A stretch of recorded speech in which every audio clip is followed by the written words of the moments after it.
Hello दोस्तों, study with Durgesh channel पर आप सभी का स्वागत है। दोस्तों, आज हम करंट अफेयर पढ़ेंगे, तो चलिए शुरू करते हैं। पहला क्वेश्चन है दोस्तों, भारत के इन स्पेस ने 2023 से 33 के लिए अंतरिक्ष अर्थव्यवस्था दृष्टिकोण का अनावरण किया।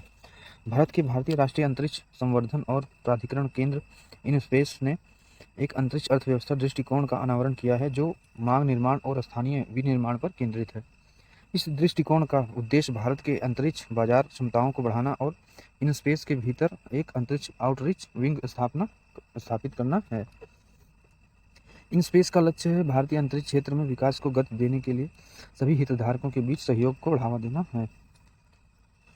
नेक्स्ट क्वेश्चन दोस्तों, IMF ने भारत का FY यानी फाइनेंशियल ईयर वित्तीय वर्ष 2024 विकास का पूर्वानुमान 6.1% से बढ़ाकर 6.3% कर दिया है। अंतर्राष्ट्रीय मुद्रा कोष IMF ने वित्त वर्ष 2023-24 के लिए भारत की GDP वृद्धि दर का अनुमान बढ़ाकर 6.1% से बढ़ाकर 6.3% कर दिया है। अप्रैल 2023 की रिपोर्ट के बाद यह दूसरी बढ़ोतरी वाला संशोधन है, जिसमें विकास पूर्वानुमान अप्रैल में 5.9% से बढ़ाकर अब 6.3% कर दिया गया है। 2024-25 के लिए भारत की GDP वृद्धि का अनुमान 6.3% पर अपरिवर्तित है। IMF ने इस वित्तीय वर्ष में भारत की उपभोक्ता मुद्रास्फीति 5.5% रहने का अनुमान लगाया है। नेक्स्ट क्वेश्चन दोस्तों, भारत का प्रत्यक्ष कर संग्रह अक्टूबर तक सालाना 18% बढ़ा। भारत में प्रत्यक्ष कर संग्रह में सालाना आधार पर 17.95% की वृद्धि हुई है। चालू वित्तीय वर्ष 2023-24 में अब तक 11.07 लाख करोड़ रुपए का संग्रह हुआ है। पूरे वित्तीय वर्ष 2022-23 में भारत में कुल सकल GST संग्रह 18.10 लाख करोड़ रुपए रहा। अप्रैल 2023 में भारत में सकल GST संग्रह 187,035 करोड़ के सर्वकालिक उच्च स्तर पर था। नेक्स्ट क्वेश्चन दोस्तों, यूपी सरकार ने जो है 1100 महिला बीट कांस्टेबलों को गुलाबी स्कूटर देगी। उत्तर प्रदेश सरकार ने सेफ सिटी प्रोजेक्ट के तहत 3000 पिंक बूथ स्थापित करने और महिला बीटों को पिंक स्कूटर प्रदान करने की योजना बनाई है।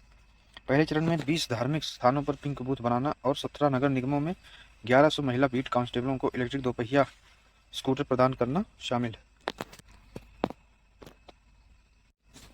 उत्तर प्रदेश में सेफ सिटी परियोजना 3 चरणों में पूरी की जाएगी। नेक्स्ट दोस्तों, सरकार ने 3 नवंबर से दिल्ली में वर्ल्ड फूड इंडिया 2023 का आयोजन करेगी। सरकार विश्व खाद्य भारत 2023 का आयोजन करेगी। भारत सरकार वैश्विक खाद्य प्रसंस्करण उद्योग को एक साथ लाने के लिए नई दिल्ली में 3 से 5 नवंबर तक विश्व खाद्य भारत 2023 का आयोजन कर रही है। वर्ल्ड फूड इंडिया 2023 में स्टार्टअप पवेलियन का लक्ष्य महिला उद्यमियों की अधिकतम भागीदारी है। वर्ल्ड फूड इंडिया 2023 वैश्विक उद्योग जगत के नेताओं के लिए खाद्य प्रसंस्करण क्षेत्र में सहयोग और नवाचार करने का एक अवसर है। नेक्स्ट क्वेश्चन दोस्तों, RBI ने बैंक ऑफ बड़ौदा को बॉब वर्ल्ड ऐप पर ग्राहकों को अनबोर्डिंग रोकने का आदेश दिया है। भारतीय रिजर्व बैंक ने बैंक ऑफ बड़ौदा को बॉब वर्ल्ड मोबाइल एप्लीकेशन पर ग्राहकों की आगे की अनबोर्डिंग को निलंबित करने का निर्देश दिया है। इसका उद्देश्य यह सुनिश्चित करना है कि बैंक ग्राहकों को मोबाइल एप्लीकेशन पर जोड़ते समय उचित प्रक्रियाओं और मानकों का पालन करे। बॉब वर्ल्ड मोबाइल ऐप एक डिजिटल प्लेटफॉर्म है जो बैंक ऑफ बड़ौदा के ग्राहकों को ऑनलाइन बैंकिंग सेवाओं तक पहुंचने की अनुमति देता है। नेक्स्ट है दोस्तों, असम कैबिनेट ने असोम माला योजना के तहत नई सड़क परियोजना हेतु 3000 करोड़ रुपए की मंजूरी दी है। असम सरकार ने असोम माला योजना के तहत हाई स्पीड इकोनॉमिक कॉरिडोर नामक 1000 किलोमीटर की नई सड़क परियोजना को मंजूरी दे दी है।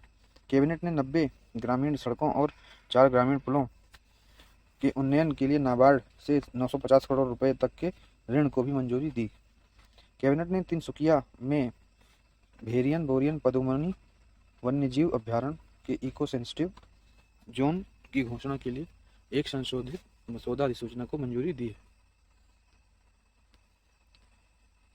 नेक्स्ट दोस्तों, महाराष्ट्र सरकार ने लेक लड़की योजना को मंजूरी दी। महाराष्ट्र सरकार ने मंगलवार को लेक लड़की यानी प्यारी लड़की प्यारी बेटी योजना को मंजूरी दे दी है। यह पीले या भगवा राशन कार्ड धारक परिवारों पर लागू होगा। राज्य सरकार ने यह कहा है कि यह योजना 1 अप्रैल 2023 के बाद जन्मी लड़कियों के लिए प्रभावी होगी। यह योजना गरीब परिवार की बेटियों के लिए 1 लाख रुपए की वित्तीय सहायता प्रदान करेगी। DARPG द्वारा CPGRAMs पर राज्यों UTS के प्रदर्शन पर 14वीं रिपोर्ट जारी की गई। प्रशासनिक सुधार और लोक शिकायत विभाग ने सितंबर 2023 के लिए राज्यों एवं केंद्र शासित प्रदेशों के लिए केंद्रीकृत लोक शिकायत निवारण और निगरानी प्रणाली पर अपनी 14वीं मासिक रिपोर्ट जारी की। उत्तर प्रदेश और गुजरात ने सितंबर 2023 में सबसे अधिक शिकायतों का निपटारा किया। सितंबर 2023 में उत्तर प्रदेश में सबसे अधिक शिकायतें प्राप्त हुई। नेक्स्ट दोस्तों, झारखंड में ए हेल्प कार्यक्रम शुरू किया गया। भारत सरकार के पशुपालन और डेयरी विभाग ने 10 अक्टूबर 2023 को झारखंड में ए हेल्प कार्यक्रम शुरू किया। कार्यक्रम का उद्देश्य पशुधन क्षेत्र में महिलाओं को रोग नियंत्रण और पशुधन बीमा के लिए मान्यता प्राप्त एजेंटों के रूप में शामिल करके उन्हें सशक्त बनाना है। यह कार्यक्रम किसानों के दरवाजे पर पशु चिकित्सा सेवाओं तक पहुंच बढ़ाएगा और पशु सखियों को सशक्त बनाएगा। नेक्स्ट दोस्तों, हैदराबाद वैश्विक IT सेवा पावर हाउस के रूप में उभरा। हैदराबाद ने एक प्रमुख वैश्विक सेवा गंतव्य उन्नत तकनीकी बुनियादी ढांचे और मजबूत सरकारी समर्थन के रूप में अपनी स्थिति मजबूत कर ली। हैदराबाद ने 2023 की पहली छमाही के दौरान अधिक GCC डिलीवरी सेटअप स्थापित करके पारंपरिक रूप से क्षेत्र में अग्रणी बेंगलुरु को पीछे छोड़ दिया है। यह वृद्धि हैदराबाद में प्रौद्योगिकी से संबंधित नौकरियों की वृद्धि में परिलक्षित होती है। 8वां ब्रिक्स अंतर्राष्ट्रीय प्रतियोगिता सम्मेलन नई दिल्ली में आयोजित किया जाएगा। भारतीय प्रतिस्पर्धा आयोग CCI 11 से 13 अक्टूबर 2023 तक नई दिल्ली में 8वें ब्रिक्स अंतर्राष्ट्रीय प्रतिस्पर्धा सम्मेलन की मेजबानी कर रहा है। सम्मेलन प्रतिस्पर्धा कानून और नीति, नए मुद्दे, आयाम, परिप्रेक्ष्य, चुनौतियों पर केंद्रित होगा। सम्मेलन का उद्देश्य ब्रिक्स देशों में प्रतिस्पर्धा प्रवर्तन में उभरते मुद्दों और चुनौतियों पर चर्चा करना है। दोस्तों, 11 अक्टूबर का करंट अफेयर इतिहास देखते हैं। 11 अक्टूबर 1902 में दिग्गज समाजवादी नेता लोकनायक जयप्रकाश नारायण का जन्म हुआ था। 11 अक्टूबर 1942 में बॉलीवुड अभिनेता अमिताभ बच्चन का जन्म उत्तर प्रदेश के इलाहाबाद जिले में हुआ था। 11 अक्टूबर 1930 में जवाहरलाल नेहरू को नैनी सेंट्रल जेल से रिहा कर दिया गया था। 11 अक्टूबर 1987 में भारत की शांति सेना ने श्रीलंका में ऑपरेशन पवन शुरू किया था। 11 अक्टूबर 2001 में त्रिनिदाद में जन्मे लेखक विद्याधर सूरज को 2001 के नोबेल साहित्य पुरस्कार से सम्मानित किया गया था। नेक्स्ट दोस्तों, एक वर्ष में ABHA आभा आधारित स्कैन का उपयोग करके 1 करोड़ OPD टोकन उत्पन्न किए गए। राष्ट्रीय स्वास्थ्य प्राधिकरण NHA ने आभा आधारित स्कैन का उपयोग करके OPD पंजीकरण के लिए 1 करोड़ से अधिक टोकन तैयार किए हैं। स्कैन और शेयर सेवा मरीजों को OPD पंजीकरण काउंटर पर एक QR कोड स्कैन करने और तत्काल पंजीकरण के लिए आभा प्रोफाइल साझा करने की अनुमति देती है। OPD पंजीकरण सेवा को लागू करने में उत्तर प्रदेश, कर्नाटक और जम्मू और कश्मीर शीर्ष प्रदर्शन करने वाले राज्य हैं। नेक्स्ट दोस्तों, 9वां P20 शिखर सम्मेलन नई दिल्ली। 9वें संसदीय सदस्य अध्यक्ष शिखर सम्मेलन P20 शिखर सम्मेलन में हिस्सा लेने के लिए कई G20 सदस्य देशों की सांसदों के पीठासीन अधिकारी नई दिल्ली पहुंचने शुरू हो गए हैं। पैन अफ्रीकी संसदों के पीठासीन अधिकारी पहली बार भारत में P20 शिखर सम्मेलन में भाग लेंगे। 13 अक्टूबर को प्रधानमंत्री नरेंद्र मोदी शिखर सम्मेलन का उद्घाटन करेंगे। पद्मश्री पुरस्कार सम्मानित डाहिया भाई शास्त्री का निधन हो गया। देख लीजिए, डाहिया भाई शास्त्री जी हैं, पद्मश्री पुरस्कार सम्मानित थे। पद्मश्री पुरस्कार से सम्मानित संस्कृत के भारतीय विद्वान और ब्रह्मश्री संस्कृत महाविद्यालय नडियाड के संस्थापक दहिया भाई शास्त्री का 10 अक्टूबर 2023 को निधन हो गया। यह विश्व हिंदू परिषद की गुजरात राज्य इकाई के पूर्व अध्यक्ष भी हैं। वे जीवन भर संस्कृत भाषा के विस्तार और शिक्षा की दिशा में सक्रिय रूप से कार्य करते रहे। नेक्स्ट है दोस्तों, मुंबई में लैंडस्केप और गार्डनिंग एक्सपो 2023 का 16वां संस्करण। लैंडस्केप एंड गार्डनिंग एक्सपो 2023 के 16वें संस्करण का उद्घाटन अभिनेत्री वर्षा उसगांवकर ने मुंबई में किया। यह पहली बार है कि मुंबई इस तरह से एक्सपो की मेजबानी कर रहा है, जिसमें बागवानी विकास, दार्जिलिंग आर्किड पौधे, बोनसाई, सजावटी फूल, हरी छत प्रणाली, नर्सरी उत्पाद, मिट्टी के विकल्प आदि से जुड़ी कंपनियां भाग लेंगी। दोस्तों, साइट डे है आज। विश्व दृष्टि दिवस 12 अक्टूबर को मनाया जाएगा, यानी 12 अक्टूबर को है विश्व दृष्टि दिवस। प्रतिवर्ष अक्टूबर के दूसरे गुरुवार को मनाया जाता है। यह वैश्विक कार्यक्रम है जिसका उद्देश्य अंधापन और दृष्टि हानि की ओर ध्यान आकर्षित करना है। इस वर्ष यह 12 अक्टूबर को है, तो इसलिए 12 अक्टूबर को मनाया जाएगा, दूसरा गुरुवार पड़ेगा। इस वर्ष का विषय love your eyes at work है, यानी इस वर्ष का जो है आप समझ सकते हैं विषय जो है इसका love your eyes at work. इस विश्व दृष्टि दिवस पर हमारा ध्यान लोगों को कार्यस्थल पर उनकी दृष्टि की सुरक्षा के महत्व को समझने में मदद करने पर है। नेक्स्ट है दोस्तों, तेलुगु टाइटंस के पवन सहरावत ने के लिए 2.6 करोड़ रुपए की टॉप बोली लगी। प्रो कबड्डी लीग के खिलाड़ियों की नीलामी में तेलुगु टाइटंस के पवन सहरावत के लिए 2.6 करोड़ रुपए की सबसे ज़्यादा बोली लगी। 2.6 करोड़ की कीमत के साथ तेलुगु टाइटंस पवन सहरावत सबसे महंगे खिलाड़ी थे। अब तक के सबसे महंगे विदेशी खिलाड़ी मोहम्मद दरेजा शांतलोई चिया ने थे, जिन्हें पुनेरी पल्टन ने 2.35 करोड़ में खरीदा था। नेक्स्ट दोस्तों, बिहार उद्योग विभाग ने बेंगलुरु में इन्वेस्टर्स समिट का आयोजन किया। बिहार सरकार ने बेंगलुरु में Bihar business connect investors summit शिखर सम्मेलन के सफल आयोजन के साथ एक महत्वपूर्ण उपलब्धि हासिल की। इस शिखर सम्मेलन ने राज्य में निवेश के अवसरों को बढ़ावा देने के लिए एक महत्वपूर्ण मंच के रूप में कार्य किया।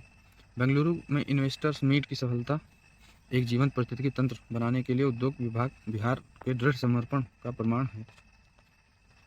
नेक्स्ट दोस्तों, गगनयान परीक्षण अंतरिक्ष उड़ान 21 अक्टूबर के लिए निर्धारित है। गगनयान परीक्षण वाहन अंतरिक्ष उड़ान गगनयान परीक्षण वाहन विकास उड़ान DVD-1 का प्रक्षेपण 21 अक्टूबर को निर्धारित है। केंद्रीय मंत्री डॉक्टर जितेंद्र सिंह ने 10 अक्टूबर 2023 को इसकी घोषणा की। इसरो क्रू स्केप सिस्टम की प्रभावकारिता का भी परीक्षण करेगा, जो गगनयान मिशन का महत्वपूर्ण हिस्सा है। यह परीक्षण श्री हरिकोटा के सतीश धवन अंतरिक्ष केंद्र में आयोजित किया जाना है। नेक्स्ट दोस्तों, मानसिक स्वास्थ्य और परामर्श के लिए टेली तकनीक का उपयोग करने हेतु उत्तर प्रदेश को पुरस्कार मिला।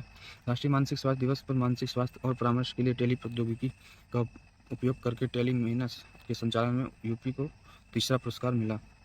यह पुरस्कार भारत सरकार के स्वास्थ्य एवं परिवार कल्याण मंत्रालय द्वारा दिया गया। राष्ट्रीय स्वास्थ्य मिशन उत्तर प्रदेश की मिशन निदेशक डॉक्टर पिंकी जोवल ने पुरस्कार प्राप्त किया। नेक्स्ट है, थार रेगिस्तान से आने वाली धूल तिब्बती पठार के ग्लेशियरों को प्रभावित करती है। अध्ययन इसका अध्ययन दोस्तों देखते हैं। तिब्बती पठार के ग्लेशियर इलाके और पश्चिमी हवाओं के प्रभाव के कारण भारत के थार रेगिस्तान से आने वाली धूल से बहुत प्रभावित होते हैं। ग्लेशियर की सतह पर जमा धूल अल्बेडो को कम कर सकती है। प्रकाश का अंश जो बर्फ की सतह से परावर्तित होता है और सौर विकिरण के अवशोषण को बढ़ाता है, जिसका ग्लेशियर के पिघलने और वैश्विक जलवायु परिवर्तन पर महत्वपूर्ण प्रभाव पड़ता है। कैबिनेट ने लिथियम नाइओबियम और REE के लिए रॉयल्टी दरों को मंजूरी दी। केंद्र सरकार ने जो है लिथियम और नाइओबियम प्रत्येक के लिए 3% और दुर्लभ पृथ्वी तत्वों REE के लिए 1% की रॉयल्टी दरों को मंजूरी दे दी। यह फैसला प्रधानमंत्री नरेंद्र मोदी की अध्यक्षता में केंद्रीय मंत्रिमंडल ने लिया। कैबिनेट द्वारा रॉयल्टी दर को मंजूरी मिलने से केंद्र देश में पहली बार लिथियम नाइओबियम और REE ब्लॉक की नीलामी कर सकेगा। नेक्स्ट है दोस्तों, इसरो ने विभा के सहयोग से स्पेस ऑन व्हील्स प्रदर्शनी का आयोजन किया। भारतीय अंतरिक्ष अनुसंधान संगठन विज्ञान भारती विभा के सहयोग से अरुणाचल प्रदेश में स्पेस ऑन व्हील्स कार्यक्रम नामक एक प्रदर्शनी का आयोजन किया जा रहा है। कार्यक्रम में उपग्रहों, लॉन्चिंग वाहनों और संचार प्रणालियों के मॉडल प्रदर्शित करने वाला एक मोबाइल प्रदर्शनी वाहन शामिल है। इसका उद्देश्य पूरे क्षेत्र में छात्रों और उत्साही लोगों के दरवाजे तक अंतरिक्ष के चमत्कार लाना है।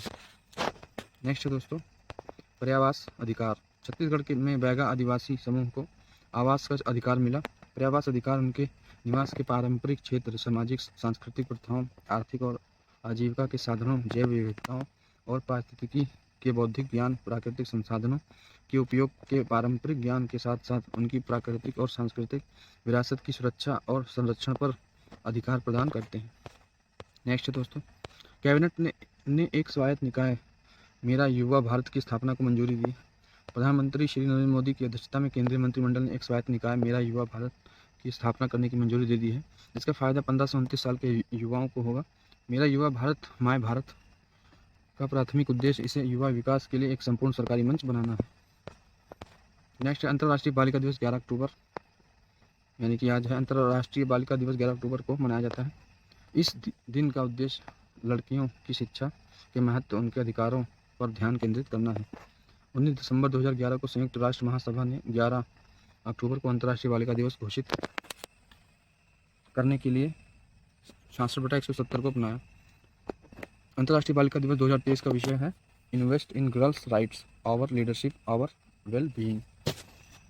नेक्स्ट है दोस्तों, जितेंद्र सिंह ने इंटेलिजेंट शिकायत निगरानी प्रणाली लॉन्च की। डॉक्टर जितेंद्र सिंह ने इंटेलिजेंट शिकायत निगरानी प्रणाली 2.0 सार्वजनिक शिकायत पोर्टल और ट्री डैशबोर्ड में स्वचालित विश्लेषण लॉन्च किया। DARPG ने डिजिटल दर्पण विषय के तहत पहले सप्ताह के दौरान बड़े पैमाने पर विशेष अभियान 3.0 शुरू किया। सार्वजनिक शिकायतों के प्रभावी निवारण के लिए अखिल भारतीय एकीकृत पोर्टल AI उभरती प्रौद्योगिकियों को अपनाने पर प्रमुख जोर दिया गया है। दोस्तों नेक्स्ट है, इजराइल में फंसे भारतीयों को वापस लाने के लिए भारत ने शुरू किया ऑपरेशन अजय। विदेश मंत्री एस जयशंकर ने बताया कि भारत ने युद्धग्रस्त इजराइल में फंसे भारतीयों को वापस लाने के लिए ऑपरेशन अजय शुरू किया है। उन्होंने कहा कि वापस आने के इच्छुक भारतीयों के लिए स्पेशल चार्टर फ्लाइट्स और अन्य इंतजाम किए जा रहे हैं। ऑपरेशन के तहत इजराइल के लिए कल पहली विशेष उड़ान संचालित की जाएगी। दोस्तों नेक्स्ट क्वेश्चन है, ICC वनडे विश्व कप में जो है रोहित शर्मा सबसे अधिक शतक यानी 7 शतक बनाने वाले पहले भारतीय क्रिकेटर बने। Rohit Sharma one day world cup में सबसे अधिक शतक बनाने वाले बल्लेबाज बन गए हैं। भारत की ओर से रोहित शर्मा वर्ल्ड कप में सबसे तेज 7 शतक जड़ने वाले बल्लेबाज भी बन गए। इससे पहले सचिन तेंदुलकर ने के नाम यह रिकॉर्ड था। सचिन ने जो है 1999 में कीनिया के खिलाफ 83 गेंदों में अपना शतक पूरा किया था। नेक्स्ट क्वेश्चन दोस्तों, अफगानिस्तान भूकंप में प्रभावित लोगों के समर्थन के लिए काली पट्टी बांधकर उतरेंगे अफगान क्रिकेटर्स। दिल्ली के अरुण जेटली स्टेडियम पर हो रहे विश्व कप में भारत बनाम अफगानिस्तान मैच में अफगान क्रिकेट टीम के खिलाड़ी काली पट्टी बांधकर मैदान में उतरे। भूकंप में प्रभावित लोगों के लिए समर्थन दिखाने के लिए अफगान क्रिकेटर्स ने हाथ में काली पट्टी बांधी है। अफगानिस्तान में भूकंप ने काफ़ी तबाही मचाई थी। इस दौरान 2000 से अधिक लोगों ने अपनी जान गंवाई थी। दोस्तों नेक्स्ट क्वेश्चन है, इसमें जो है पाकिस्तान के जो है रिजवान है, इन्होंने जो अपनी शतक को गाजा के जो है उनको समर्पित किया है। पाकिस्तान के विकेट कीपर बल्लेबाज रिजवान ने पाक की रिकॉर्ड जीत गाजा के लोगों को समर्पित की। नेक्स्ट है दोस्तों, पाकिस्तान टीम के बल्लेबाज मोहम्मद रिजवान ने विश्व कप में श्रीलंका के खिलाफ रिकॉर्ड जीत गाजा के लोगों को समर्पित की। मोहम्मद रिजवान ने 131 रन बनाकर नाबाद शतक बनाया और अब्दुल्ला शफीक ने 113 रन बनाकर वनडे में पहला शतक जोड़ा। दोनों खिलाड़ियों की रिकॉर्ड बल्लेबाजी से पाकिस्तान ने 4 विकेट पर 345 रन बनाकर विश्व कप में सबसे बड़ा लक्ष्य हासिल किया है। दोस्तों ये जो है सबसे सीनियर विद्यार्थी हैं।